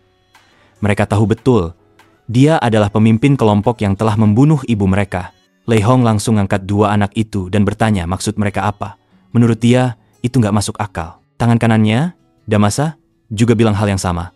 Walaupun mereka bandit katanya, mereka nggak pernah menyakiti perempuan atau anak-anak. Tapi Aikin nggak percaya sama sekali. Dia langsung nyerang dengan tendangan api, nunjukin kalau dia yakin itu semua bohong. Lei Hong buru-buru melempar anak itu ke atas supaya bisa hindar dari serangan. Untungnya, kedua anak itu tidak terluka, meski si kakak dihancurkan oleh adiknya sendiri. Sementara Aikin terus maju dengan kaki berapi-api yang terlihat sangat berbahaya. Tapi ada yang aneh dengan serangannya. Saat dia terus nyoba lagi, serangannya tetap gagal dan si bos berhasil menghindar sekali lagi. Sisa anggota geng malah semangat, ngira bakal ada pertarungan seru yang terjadi. Tapi dari ekspresi si bos, kelihatan jelas kalau dia sebenarnya butuh bantuan. Dia kelihatan enggan buat nyerang seorang cewek. Cewek berambut biru itu cuma bisa menghela napas. Mikir kalau si bos emang harus segera ngilangin batasan psikologisnya sendiri. Sementara itu, Aikin kembali ngeluarin tendangan yang cantik banget, tapi masih bisa dihindari dengan mudah. Tanpa mereka sadari, dari atas ada sesuatu yang mengintai, bukan manusia, tapi makhluk aneh berlendir dengan tentakel menjijikan. Di sisi lain, cowok kita masih takjub banget karena semua musuhnya malah sibuk saling serang. Dia mulai sadar, dalam situasi ini dia kayak jadi tokoh utama. Tapi dia juga langsung ingat kalau kekuatan perlindungannya udah 2 kali dipakai hari ini. Artinya, dia cuma punya 1 kesempatan lagi buat bertahan. Dia harus hati-hati banget sekarang. Sayangnya, di saat yang sama, 2 orang, si kakek dan cowok yang mirip zebra cross, tiba-tiba nunjuk ke arahnya. Mereka teriak-teriak, nuduh dia sebagai biang keroknya. Si bos yang udah capek main-main langsung narik kaki Aikin dari arah belakang dan melemparnya ke arah anak buahnya. Abis itu si bos maju dan ngadepin bocah kita secara langsung. Dia kesal karena anak buahnya dihajar dan kristal miliknya juga dicuri. Si bocah kita jadi serba salah, ngerasa gak enak dan bilang semua ini cuma kesalahpahaman. Tapi anak buah si bos gak mau denger alasan. Mereka teriak, yakin banget kalau cowok ini adalah orang yang bikin mereka babak belur, nyolong barang, dan bahkan bikin kiriman mereka gagal total. Anak-anak kecil malah bangga banget, muji-muji si Xiaoling dan mengatakan kalau dia lebih hebat dari bos mereka, dengan percaya diri ngakuin semuanya. Memang ulah cowok ini. Mereka nganggep dia luar biasa. Dan Aikin juga ngasih lirikan kagum. Dia mulai berpikir kalau cowok ini lebih berani dari yang dia kira. Sampai-sampai dia termasuk tipe yang berani juga nyerang perempuan. Entah itu pujian atau sindiran. Tapi yang jelas, omongan itu bikin si bos makin emosi. Dia udah gak bisa nahan lagi. Cowok, kita buru-buru minta semuanya diam karena dia sadar nyawanya bener-bener terancam sekarang. Dan bener aja, si bos bilang udah cukup. Dia mutusin buat ngakhirin semua ini dengan satu serangan keras ke tanah. Seketika, area sekitar mulai retak dan hancur berantakan. Debu tebal memenuhi udara. Tapi dari balik asap, Lei Hong masih berdiri tegak, gak bergeser sedikit pun. Aikin yang ngelihat itu sampai gemetar sendiri. Dia sadar, si bos barusan ngehancurin lantai beton cuma pakai tangan kosong. Sementara itu, anak-anak mulai panik, nanya-nanya, apakah cowok mereka baik-baik aja?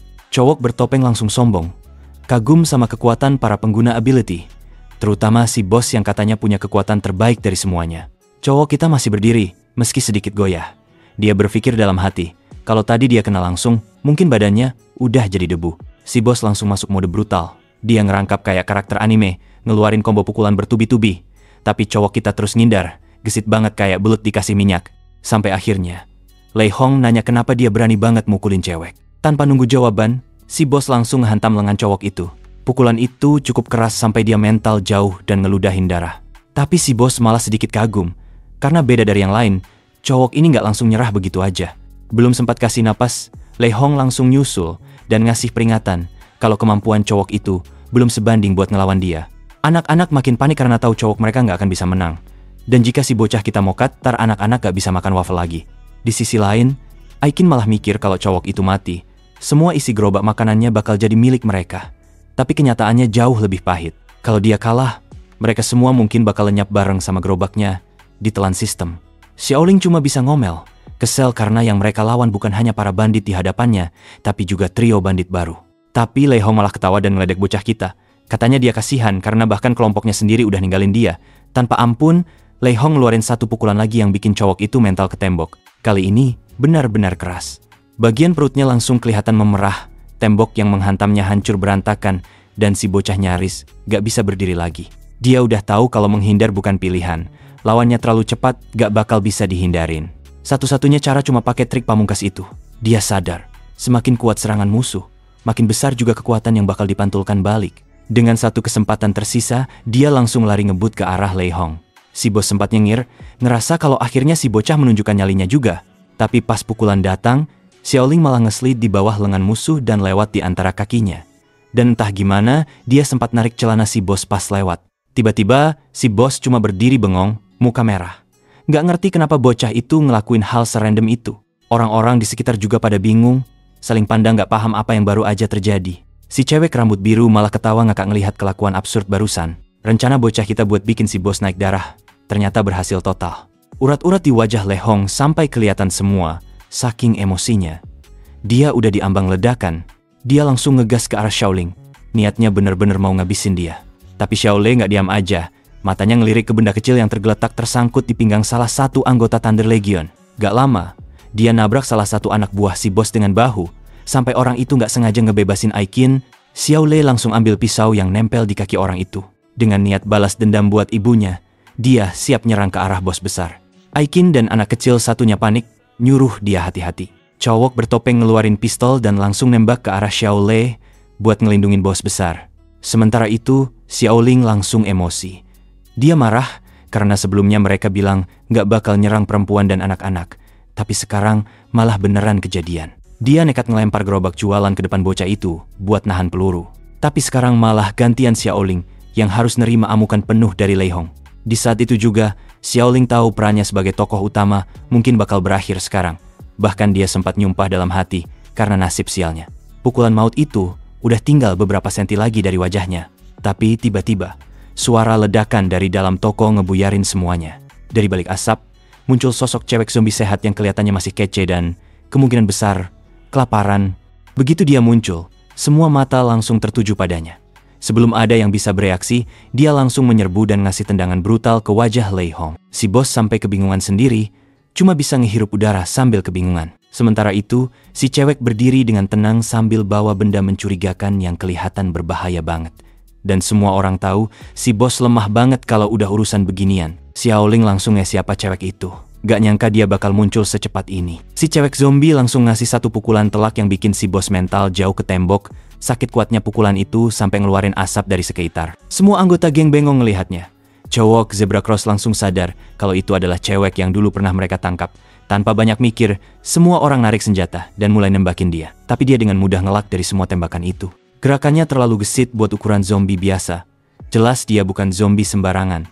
Dia mendarat elegan di atas gerobak makanan Xiaoling. Pas salah satu orang nyabet kapak ke arahnya, Xiaoling sempat teriak nyuruh mereka jangan rusuhin gerobaknya. Dia langsung dorong gerobak itu bareng cewek yang masih di sana keluar jalur serangan, nyelamatin dia sekaligus gerobaknya. Tapi para penyerang mulai kehilangan kesabaran. Si nanas gosong yang sudah tidak sabaran lagi, langsung ngeluarin basoka. Yang satu ini udah gak ada harapan buat dihindarin.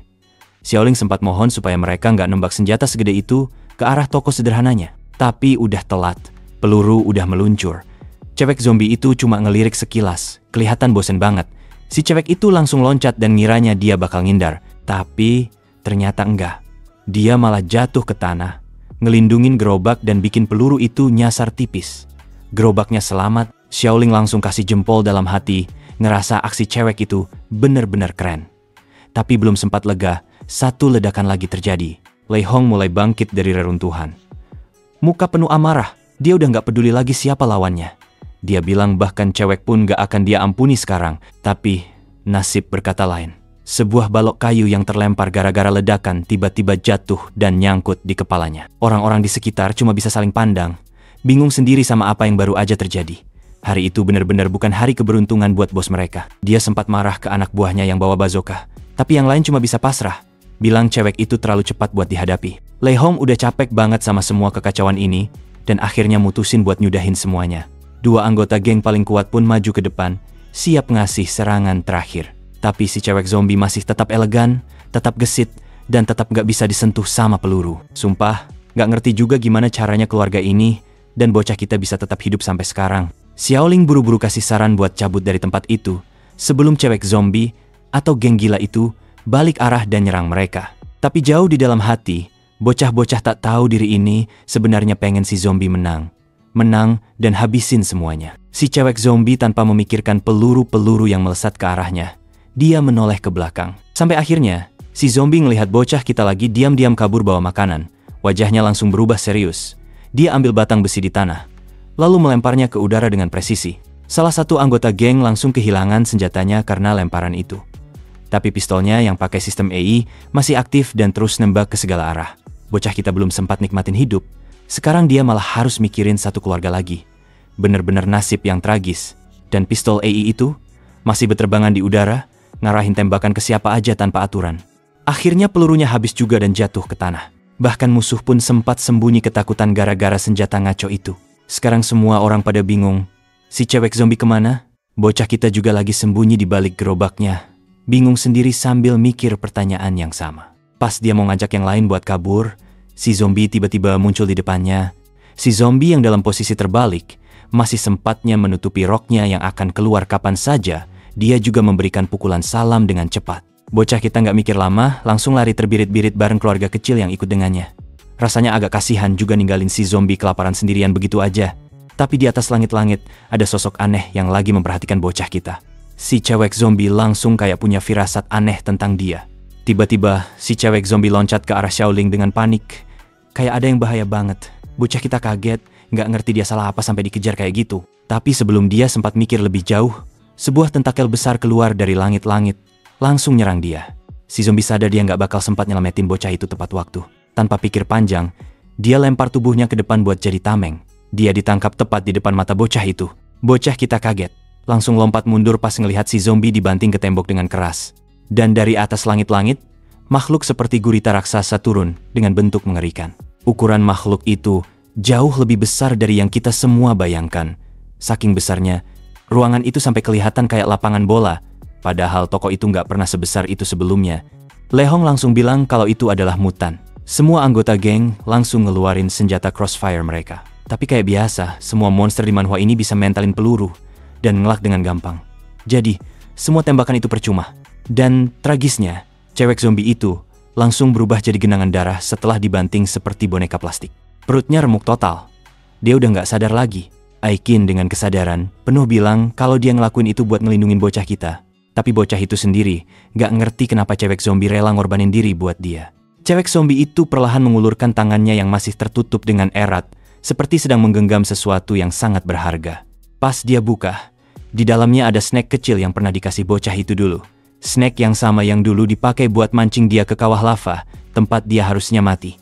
Tapi ternyata snack itu disimpan dan dibawa balik gak dimakan. Dia simpan semuanya dan sekarang dikembalikan. Kali ini, cewek zombie itu mulai ngingetin pada karakter cewek dari cerita Homunculus. Gak pernah ngomong, kelihatan sehat banget, dan terlalu sehat buat ukuran makhluk mati. Xiaole mulai bingung. Kenapa cewek zombie ini bisa bersikap begitu manusiawi? Sistem pun menganalisis dan menjelaskan bahwa beberapa makhluk yang kena virus zombie masih bisa mempertahankan sedikit kesadaran. Intinya, kecerdasannya sekarang setara sama anjing peliharaan atau anak kecil berumur 5 tahunan. Di saat itu, cewek zombie lagi kesakitan hebat di tanah. Aikin dan anak-anak mulai kasihan. Mereka bertanya-tanya, apakah zombie bisa ngerasain sakit dan apakah dia bakal mati? Tapi Xiaole yakin kalau zombie cuma bisa mati kalau kepalanya dipotong atau otaknya dihancurkan. Tapi sayangnya, kondisi cewek ini udah parah banget. Tulang belakangnya hancur total. Harapan untuk selamat hampir nggak ada. Bocah kita jadi ngerasa bersalah karena dia tahu semua ini terjadi gara-gara dia. Dia pengen bantu dengan ngasih salah satu waffle spesial dari tokonya. Tapi sistem langsung bilang makanan itu cuma ngefek ke manusia. Kalau mau nyembuhin makhluk lain, dia harus upgrade tokonya dulu. Dia langsung tanya, apa misi yang harus diselesaikan buat upgrade fitur itu? Sistem menjawab, dia butuh dapetin kristal level 2 dalam waktu 24 jam. Kristal itu nilainya setara 100 kristal level 1 dan satu-satunya cara buat dapetinnya adalah dengan bunuh mutan. Dan kebetulan, sekarang ada satu mutan besar berdiri tepat di depan mereka. Dengan tekad penuh, Xiaoling berusaha membunuh mutan itu dan mengambil kristal miliknya. Geng yang senjatanya nggak ada habisnya terus nembakin monster itu. Tapi jelas-jelas pelurunya nggak ngaruh sama sekali. Salah satu dari mereka akhirnya sadar bahwa tembakan mereka nggak bisa nembus tubuh si monster. Pilihan terakhir pun diambil. Pakai bazooka, mereka nembak langsung ke arah monster itu. Sayangnya, tentakel monster itu langsung menangkis serangan itu. Parahnya lagi, peluru bazooka itu kayak dimakan mentah-mentah. Mereka semua kaget berat. Gimana ceritanya makhluk itu bisa nangkap peluru bazooka dengan mulut? Belum habis rasa kaget mereka, tentakel monster itu langsung nyapu semuanya sambil nyemprot cairan hijau beracun. Salah satu dari mereka coba kabur, tapi udah telat. Lei Hong langsung nyuruh semua orang buat lari. Cairan itu adalah asam yang bisa melelehkan apapun. Dia mulai narik sebuah batu atau perisan dan melindungi teman yang jatuh di balik sana. Tapi tentakel lain langsung menghantam bongkahan batu itu dan ngancurin pelindungnya sampai rata. Cairan asam mulai menyebar kemana-mana. Salah satu anak buah minta bosnya buat ninggalin mereka karena situasinya udah gawat banget. Tapi sang bos gak mau mundur.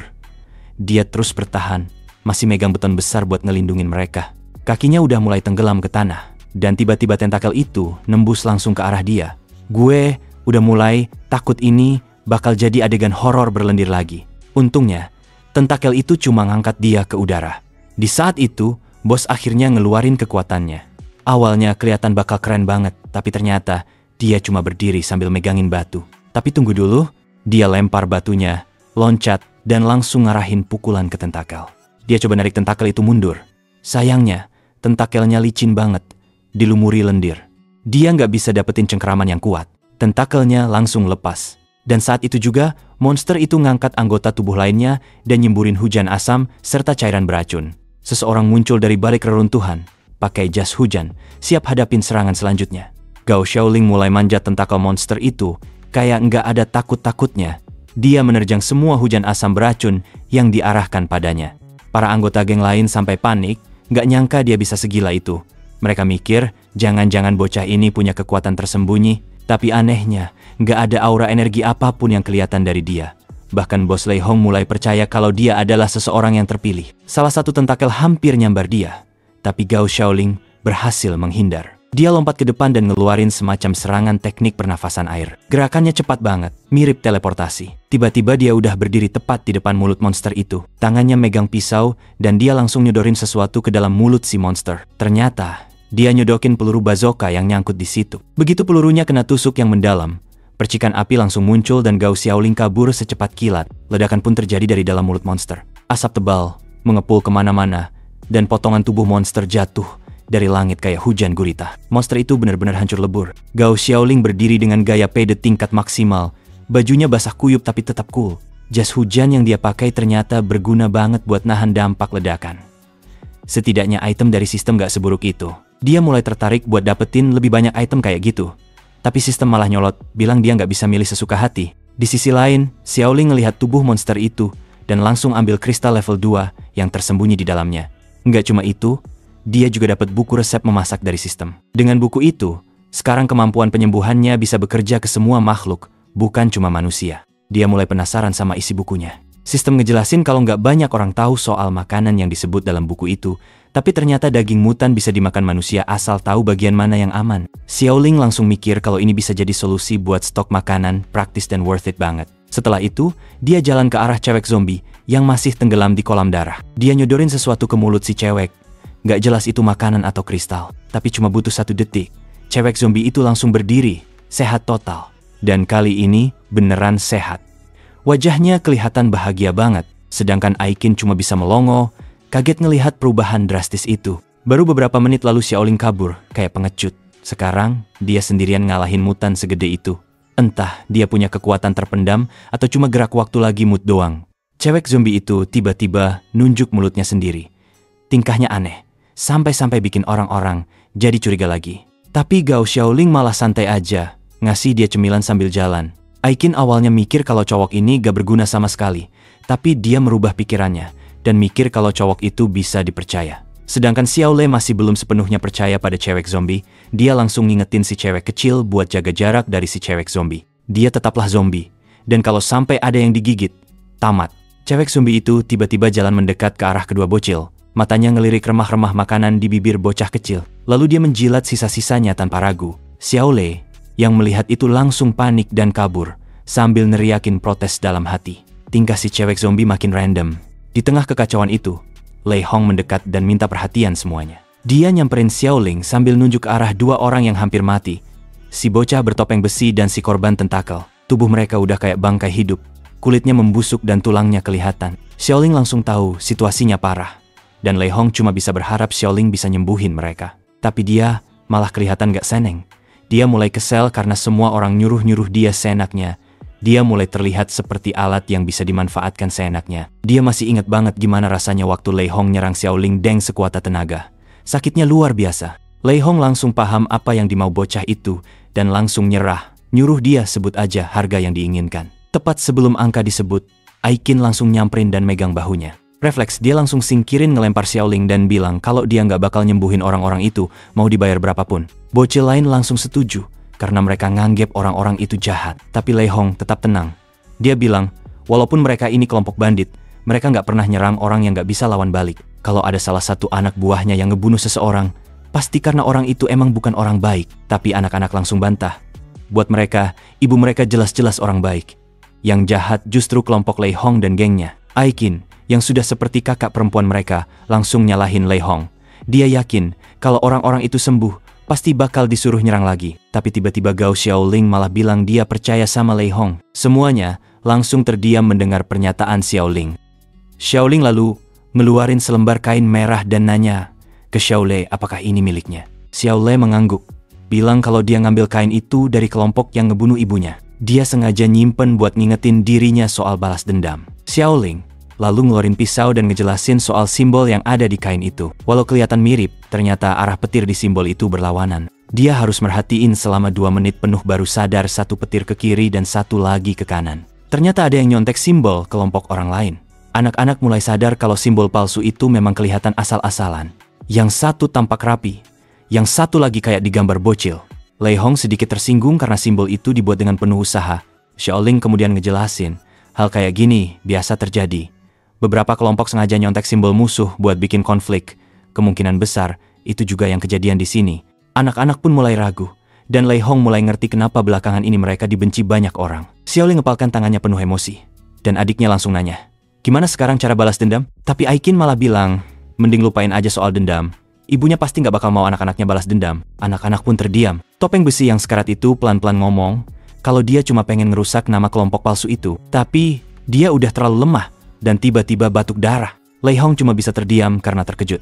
Sekarang semuanya udah jelas, jadi nggak ada alasan lagi buat nolak bantuin mereka. Xiaoling akhirnya setuju buat bantu, tapi minta bayaran 10 kristal per orang. Lei Hong langsung bayar tanpa pikir panjang. Pas itu, beberapa telur ikut pecah. Tapi ternyata, telur-telur itu rusak waktu tembak-tembakan sebelumnya. Xiaoling nyaranin mending kristalnya dikembaliin aja, karena bahannya yang sudah menghilang akibat konflik tadi. Tapi tentu aja, Lei Hong tidak menerima itu. Xiaoling cuma nyengir, bilang itu cuma bercandaan.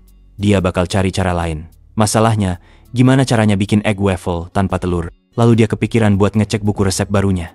Matanya langsung berbinar. Dia nemuin resep yang cocok banget buat situasi sekarang. Tanpa buang waktu, dia cek bahan-bahan yang masih ada dan mulai ngumpulin potongan daging gurita. Sesuai instruksi, langkah pertama adalah ngilangin lapisan luar dan bagian hisap di tentakel. Mode masak dia langsung berubah kayak lagi main Minecraft. Dia mulai motong semua bahan jadi kotak-kotak kecil. Semuanya dilempar ke dalam panci, diaduk sebentar, lalu langsung dimasak di atas wajan datar. Begitu satu sisinya kecoklatan, dia balik. Terus tambahin saus salad, sedikit saus tomat, dan parutan kentang di atasnya. Hasil akhirnya, takoyaki gurita racikan spesial pun jadi. Langsung dia bawa ke anak-anak yang terluka, nyuruh mereka makan buat bantu pemulihan. Tapi si cowok yang kena pukul di jalan langsung protes. Dia kaget karena ternyata daging yang dipakai itu dari mutan. Lei Hong penasaran. Dia mikir, emang daging kayak gitu aman dimakan? Tapi Xiaoling santai aja. Dia udah nggak mau balikin kristal.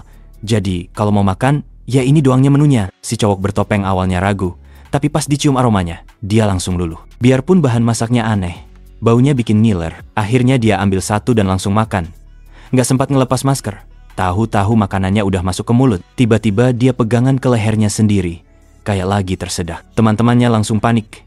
Mereka pikir dia kenapa-kenapa. Lei Hong mulai curiga, siap-siap marah kalau ada yang aneh. Tapi sebelum makin tegang, si cewek zombie langsung maju buat jagain Xiaoling. Situasi makin absurd. Cowok bertopeng yang tadi tersedak, tiba-tiba ngomong kalau makanannya enak banget. Kayak drama masak, dia mulai ngejelasin rasanya dengan gaya lebay. Tekstur luarnya lembut banget katanya, kayak dipeluk awan. Rasa lautnya kuat, nyerang lidah, kayak pertarungan peri. Dia bilang makanan ini kayak ombak yang langsung nyentuh jiwa. Dia bahkan sampai nangis karena kelezatannya. Teman-temannya cuma bisa saling pandang, ngerasa aneh. Tapi akhirnya mereka bertiga nyamperin dan minta dibagi.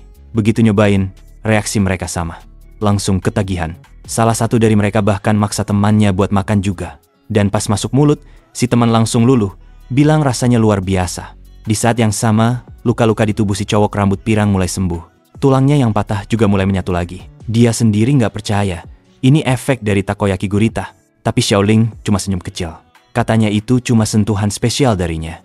Tapi kemudian dia sadar, harusnya dia nggak ngomong kayak gitu. Dia harusnya pura-pura nggak tahu atau bilang itu kebetulan.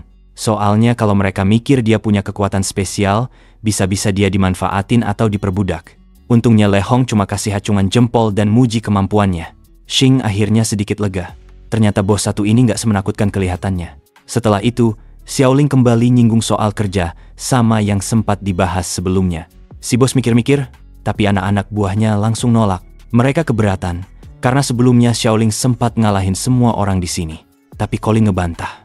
Dia bilang itu salah mereka sendiri, karena udah berusaha ngerampok pedagang kecil. Cowok-cowok bego itu malah nganggep tindakan itu keren, karena menunjukkan jiwa bandit sejati. Bahkan bosnya sendiri pun setuju.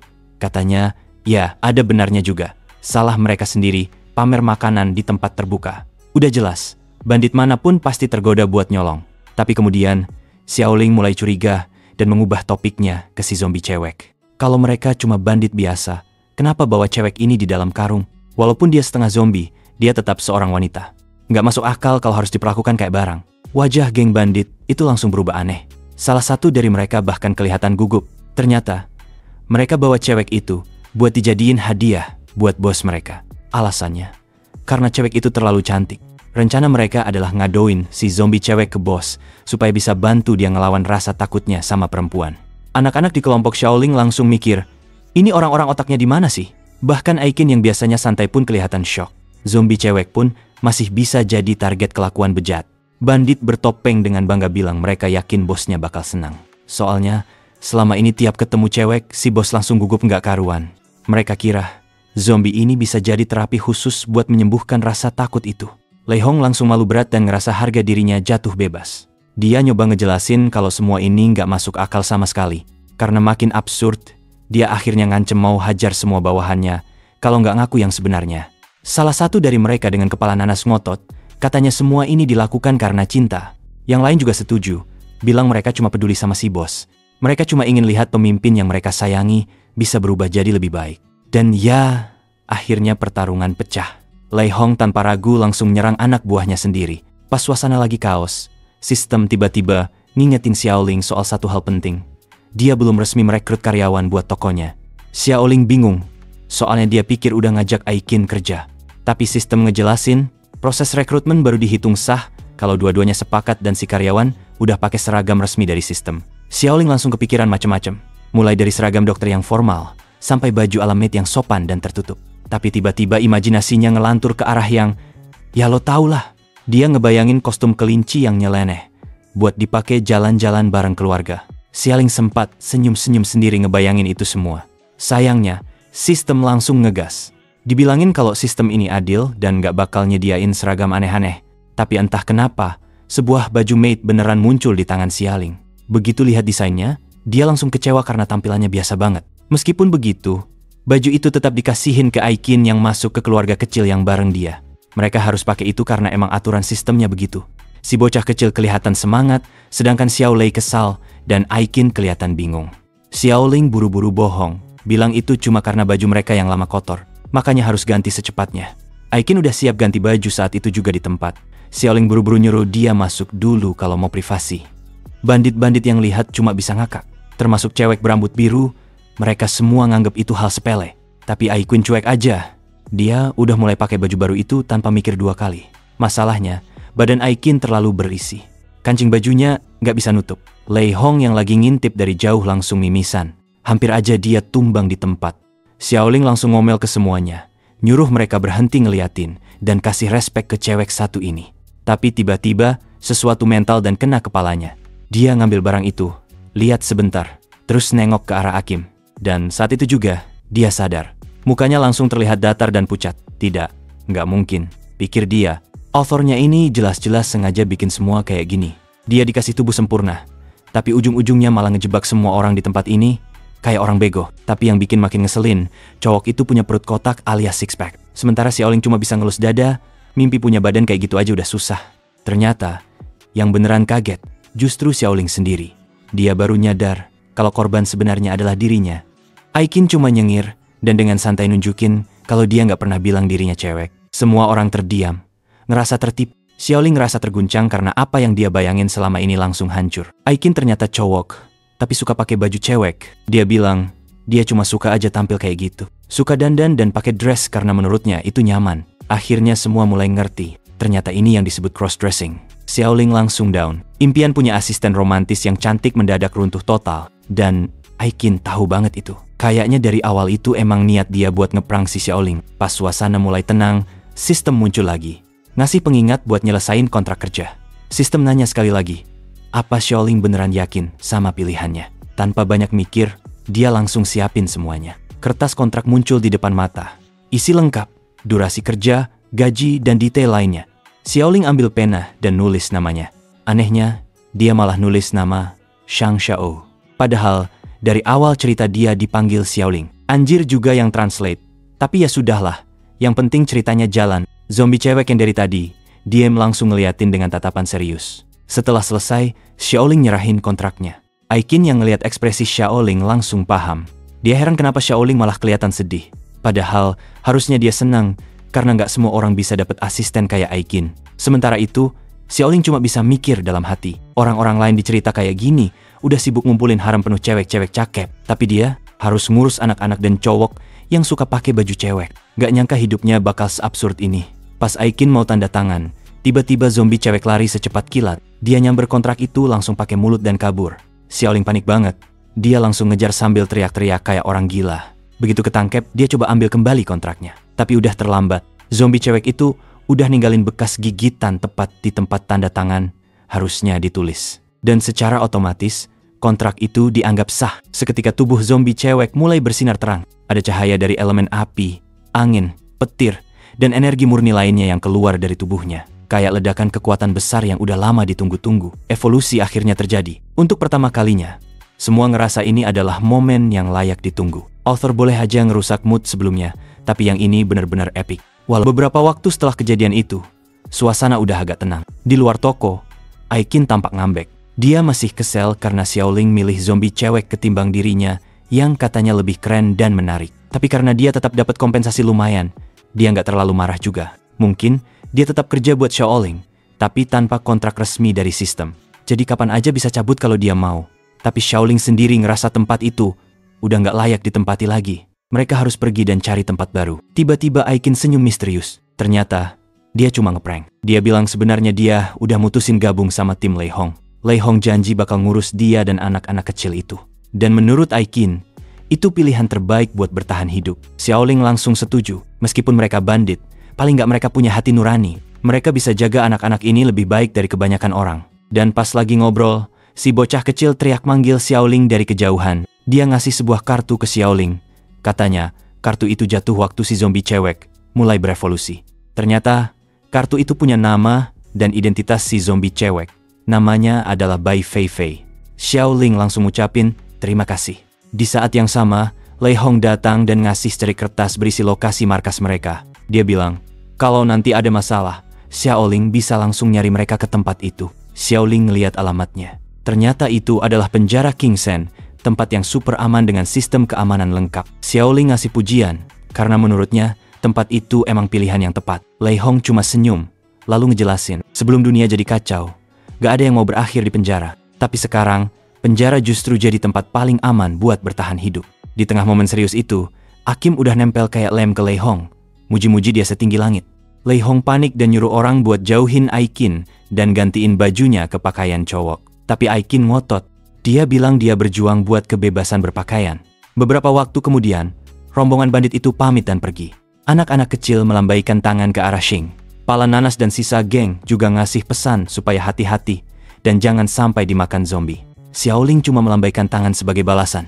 Dia liatin lagi kartu yang tadi dikasih. Pikirannya kosong. Dia nggak tahu harus ngapain selanjutnya. Tapi satu hal yang jelas, dia penasaran sama apa yang bakal terjadi di masa depan. Dia sempat mau ngomong ke Fei Fei soal itu. Tapi si cewek zombie udah hilang entah kemana. Ternyata, dia lagi asik ngabisin semua makanan di warung. Xiaoling cuma bisa geleng-geleng kepala sambil marah-marah.